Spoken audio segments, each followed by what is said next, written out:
Hello, everybody. It's me, Ross, and welcome to another edition of the League One Lowdown, where I speak to fans, podcasters, and journalists from each League One club to get the lowdown on their thoughts for the coming season. Next up, I'm joined by John Palmer, the man covering Cheltenham Town for the last 20 years. John, thank you very much for joining me. Welcome to League One for the first time in over 10 plus years. It's great to see Cheltenham in League One after winning the League Two title. Introduce yourself. Let us know all things Cheltenham Town. Yeah, hi Ross. Great to see you. Look forward to seeing you in person during the season as well. As you said, I've been covering Cheltenham for coming up to 20 years now. So I've covered them in League Two for most of that time, but also a couple of spells in League One and also one season in the National League. So it's been eventful. My main website is Gloucestershire Live. So I report on everything to do with Cheltenham Town for them. Also do a bit for the Football League paper for home games. And very much excited about getting in with some of the big clubs that you know all too well from being Ipswich, but Cheltenham haven't played for a while. Yeah, we're joking off air. You got the great stat saying we haven't played Cheltenham since the 30s, and sadly, I don't think many supporters. My voice is going there. Many supporters were alive or are alive who went to that game, but that'll be very intriguing. Of course, Town travelled to Cheltenham on a Tuesday night in August. Thankfully, a nice summer's evening expected. But let's talk about Cheltenham Town in League One. Michael Duff has done a fantastic job there, a legend at the club as well. Let's talk about transfer business. You always look at newly promoted teams and see what they're going to do, whether they're able to keep hold of their title-winning side. So what are the key players that have signed, and have you lost any players?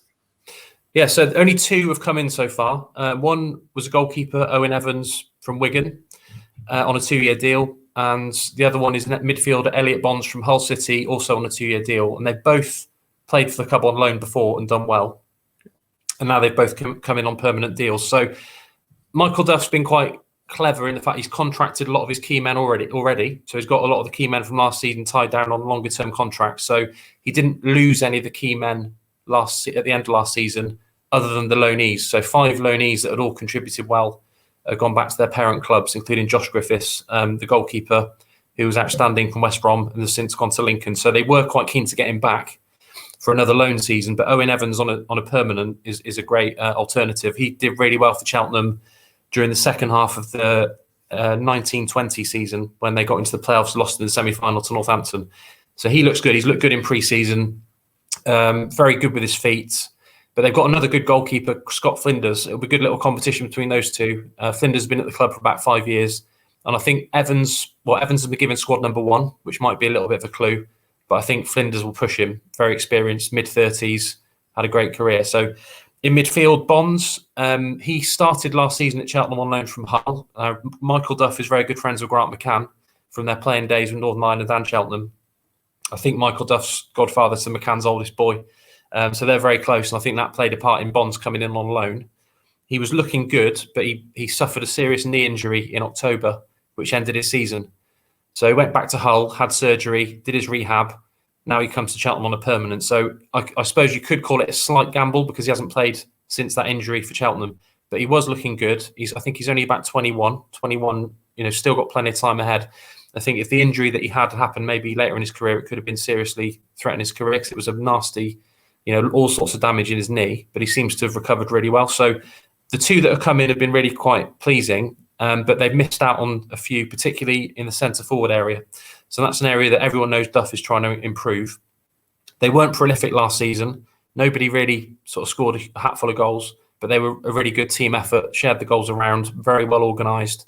But there's no doubt he's looking for a number 9. The squad number 9 is vacant at the moment. So that tells you again that he's looking for that. So there's talk of potentially 5 more coming in before the start of the season. So they are leaving it quite late. Probably the majority of those will be loans, but I expect to see 1 or 2 more permanents.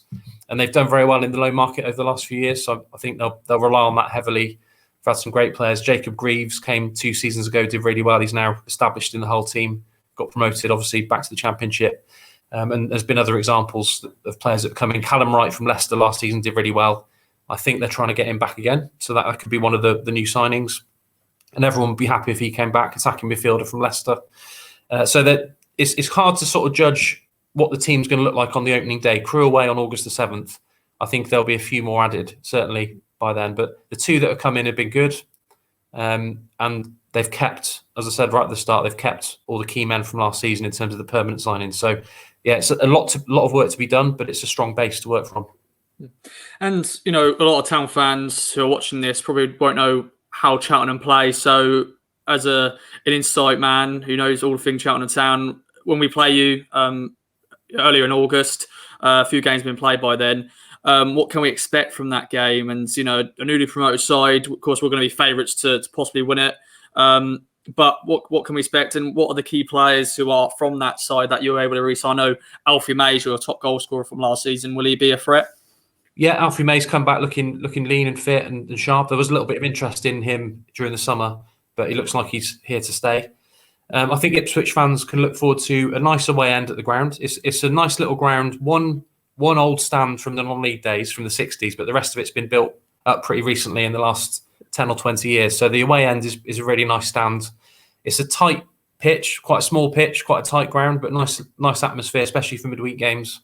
I suppose it'll probably still be light when the game kicks off when Ipswich come, but under the floodlights, it's a nice atmosphere, very close to the pitch and really sort of tight. Cheltenham are always 3-5-2 under Duff, so that's the formation that's worked really well for him ever since he used that formation. They've been on an upward trajectory, so I expect them to stick with 3-5-2. They're very, very strong at set pieces, so a lot of the goals, and I'm sure a lot of Ipswich fans will have noticed that Cheltenham are long throw specialists. There was a lot of talk about Ben Tozer's long throws. So it caused Man City problems in the FA Cup. Numerous goals came from his long throws, either directly from a header, from a sort of skirmish in the box, or from an own goal. He's got the ability to launch them right under, almost to the far post, actually, from anywhere in the sort of final third of the pitch. So that's definitely something to look out for. But they're not just a set piece team. They actually try and play some decent football as well. So with Evans in goal, they'll definitely try and play out from the back. They've got Tozer in the middle of the back three, who's really composed on the ball. Former Newcastle, he's the one who often brings it out from the back. They've got a central midfielder, Connor Thomas, who's former Coventry, Swindon, and he almost signed for Liverpool at one point, but he actually turned down the chance to join Liverpool because he was homesick. He went back to Coventry and did quite well for them. Brief spell in India where he played under Teddy Sheringham, came back to England to sign for Cheltenham, and he's been excellent in the deeper line midfield role. So he starts a lot of the moves from sort of sits just in front of the back three.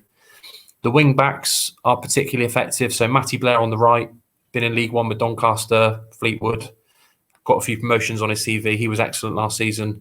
He will be the right wing back, although Sean Long will compete with him for that place. And then on the left, one of Cheltenham's best players, Chris Hussey, who's been at Coventry, he's been at Sheffield United. Again, he's been there and done it at a higher level. So those two are particularly effective, very much licensed to attack, and a lot of the balls into the box will come from them. And you mentioned Alfie May. So Alfie May I think he ended up with about 13 in all competitions last season. He got that famous goal against Man City in the FA Cup that put Cheltenham ahead for about 22 minutes. And then Andy Williams scored twice against Coventry in the friendly on Saturday. He's been around. He's mid-30s now, but he's played in League One. He's got a good scoring record in League One, much better than he has in League Two. So he's made a joke about that because he seems to find it easier to score goals in League One. So him and May at the moment would be the first choice strike force. Although George Lloyd will be in the mix as well, a young lad who's come through the academy and looking good. But I'm pretty sure there'll be at least one, possibly two more forwards in there by the time Ipswich come to the Johnny Rock Stadium. So it's a very well drilled shape, 3-5-2 under Duff. He has used a 4-4-2 with a diamond midfield a couple of times in the friendlies just to experiment with it. But he loves the 3-5-2, and as I said, it's worked really well for Cheltenham. So that's what Ipswich can expect: a lot of missiles into the box from Tozer, and an attempt to play attractive passing football as well. Ooh, so it could be getting a goal fest maybe, or it could be a dull 0-0. Wait and see. But the Johnny Rock Stadium, that's a fantastic name. I look forward to that. I look forward to travelling to Cheltenham. Now, let's talk about predictions. Once again, it's still very early doors. We've still got a month for the transfer window to go. As you said, anything can happen before the opening day of the season. A lot of signings could be made. Some players could be going, all that sort of stuff. But at the moment, up and down the leagues, people will be starting doing their predictions, doing the League One prediction where they're normally newly promoted teams from League Two. Normally they're going to be the relegation favourites. For yourself, what do you think, Cheltenham? Are they going to try their best to cement themselves in League One this year, survive, and then push on next season? Or are they going to be ambitious as well and trying to get into the playoffs, because it's going to be such an open league this year, League One. It's going to be so competitive. So many different clubs could be fighting for promotion or even trying to survive. Yeah, I think Cheltenham have never been a big club in League Two, so for them to be in League One, it's a great achievement just to get there. But they've had 2 spells in it before. One of them lasted 1 season. They came straight back down again. Then they managed to stay up for 3 years before they went down the last time in 2009. So they've always struggled in it. They've never, I think that the highest they finished is 17th in League One, and for much of that season they were in the relegation zone. So I think most Cheltenham fans, if offered one place above the bottom 4, would take it now. But I know Michael, as long as Michael Duff's there, because Michael Duff's Cheltenham's greatest asset. He's shown that he's got the ability to get more out of players than probably anyone has any right to do, because they were underachieving before he came in, and he's really dragged the club forward since he took over in September 2018. So I think as long as he's there, because I do think clubs will start seriously taking an interest in him with what he's done at Cheltenham. I think he will stay for a bit longer, but I think he will go manage higher. As long as he's in charge, he's brilliant with the players. They're all very united. That I think he'll have his eye on that 17th record. So he knows about it. He's aware of it. So if Cheltenham finish 16th, that would be a new club best.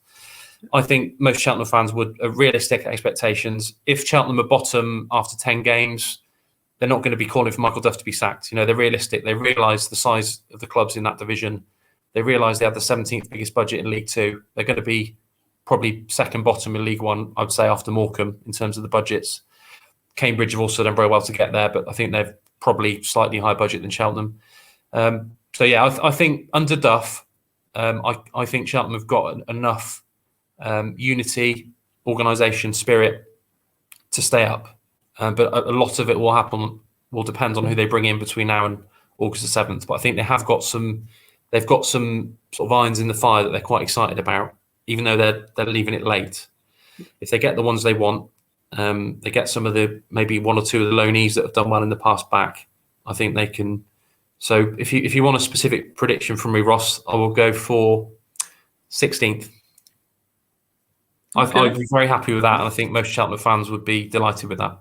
Yeah, probably snap your arm off right now. Yeah, I'll take that. Happy days, and Michael's Duff to stay as long as possible, pretty much.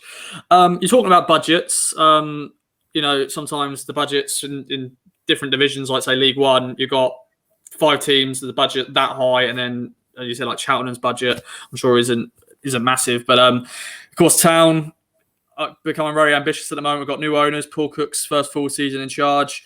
I'm going to hate to use this cliche, but a lot of times with teams like Morecambe, Cheltenham, going to be coming to Town. It'll be their cup final. I hate that cliche, but unfortunately, that's what they're going to probably use when we play each other. But as an outsider, what's your thoughts on Town's business so far? And I'm sure you're looking forward to going to Portman Road, and those games are going to be very interesting. But we've made some really good business, League One signings, linked to Championship players and players all over the place. What's your thoughts on that? Yeah, Cheltenham have been lucky enough to play against the likes of Nottingham Forest in League One. They beat Leeds twice, did double over Leeds one year in League One, and they played against Leicester City, just to name 3. But there seem to be, in previous spells, 1 or 2 massive clubs in League One. If you look at it now, there are a lot of big clubs, including Bolton, who've come up. But whenever Cheltenham fans mention the list of big clubs, the massive clubs, Ipswich are always in there. So it is a glamour game for Cheltenham. There's no doubt about that. Ipswich have been leagues ahead of Cheltenham since the 30s when they last played in the Southern League. So I think Ipswich will be right up there. I've also always been a big fan of Paul Cook. He's managed against Cheltenham, I think, for Accrington, Chesterfield and Portsmouth. And he was very close mates with the ex-Cheltenham manager, Mark Yates. I think Mark Yates did a bit of scouting for him when he was at Portsmouth. And I've always liked him as a character. He knows what he's doing. He gets the best out of players. And I think he's a great appointment for Ipswich. I think he will be the man to get them back in the Championship. And he's always impressed me. In terms of the signings, there's probably 2 that I'm best placed to comment on. Wes Burns did really well during a loan spell for Cheltenham in 2014-15 on loan from Bristol City. Obviously, he was very young then, but he had a maturity about him. He was strong. He was competitive, scored goals in a poor Cheltenham team that year. That team ended up getting relegated, but he was one of the bright points of the team. And I've followed his career since. Excellent signing. So to bring him in from Fleetwood, that's a sort of player that's going to maybe fire you to promotion. And also the goalkeeper. So Hladky, saw him play twice live last season for Salford. Incredible amount of clean sheets. He was one of the main reasons why they let so few goals in throughout the season. And that is, in my opinion, I presume he's going to be number one, but that's an excellent signing for Ipswich. In terms of the other ones, I think there's been a total of 8 signings, hasn't there? Which has obviously been a lot busier than Cheltenham. And like you said, you look at some of the clubs they're signing players from. They're plucking out some of the best players from some really good clubs.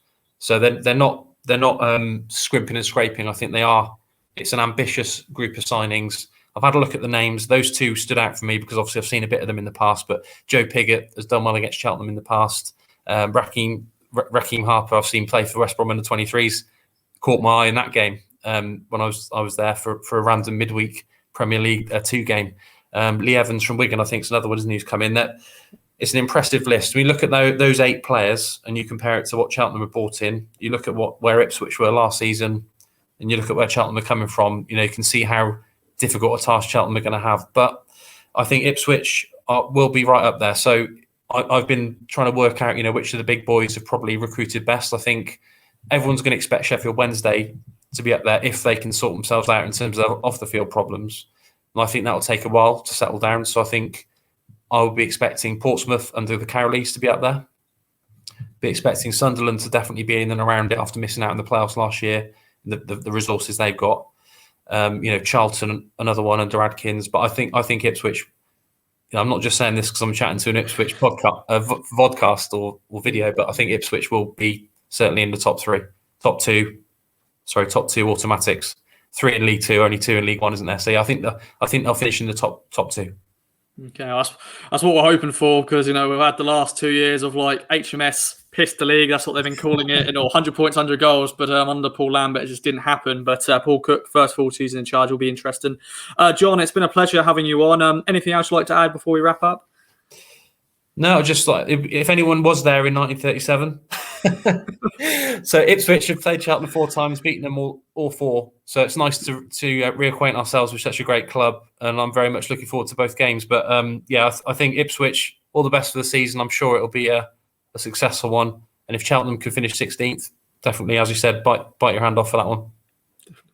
Well, John, it's been a pleasure. Everybody else, thank you very much for watching. Let us know in the comments down below your thoughts on Cheltenham Town for this season ahead. I'll be back for another edition of the League One Lowdown very soon. Stay tuned.